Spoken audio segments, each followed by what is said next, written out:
My name is Valencia Bradley, and I'm a public health trainer with the Social Safety Initiative. Today, I want to share some information on how to safely clean your surfaces against COVID-19 and other germs.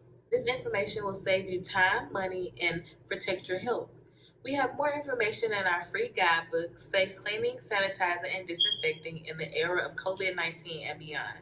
We also have another video on safe sanitizing and disinfecting. You can find that link in the description and subscribe to our channel to stay up to date. There are a few times a second step of sanitizing or disinfecting is required, so check out our packet. Since cleaning always comes first, have a regular cleaning plan and use the steps below to make sure it works. So what counts as regular cleaning? Cleaning is a tool we use to keep our surfaces safe. Knowing why we clean helps us plan when to clean. When it comes to the COVID-19 germ, regular cleaning is fine since it doesn't live on surfaces, but other germs do. In places with many people, bad germs can build up on surfaces.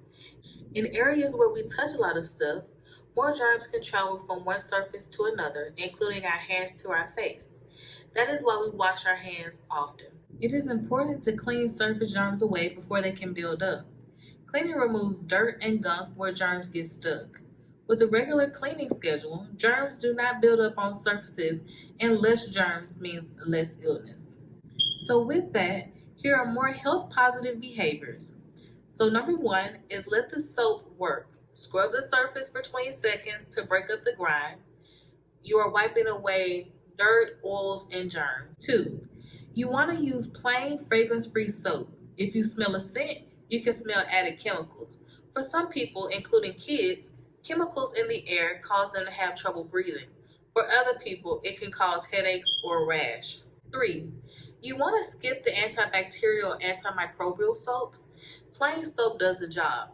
Extra chemicals will harm humans and the environment. 4. You want to get the kids involved. Soap and water are safe for little hands too. The more kids learn to scrub their hands and surfaces now, the fewer germs to remove from your surfaces later.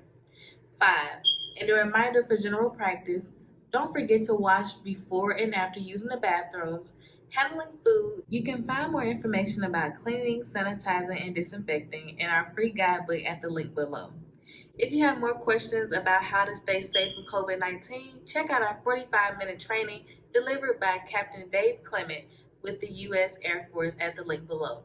Until next time, stay safe, Washington, the healthy way.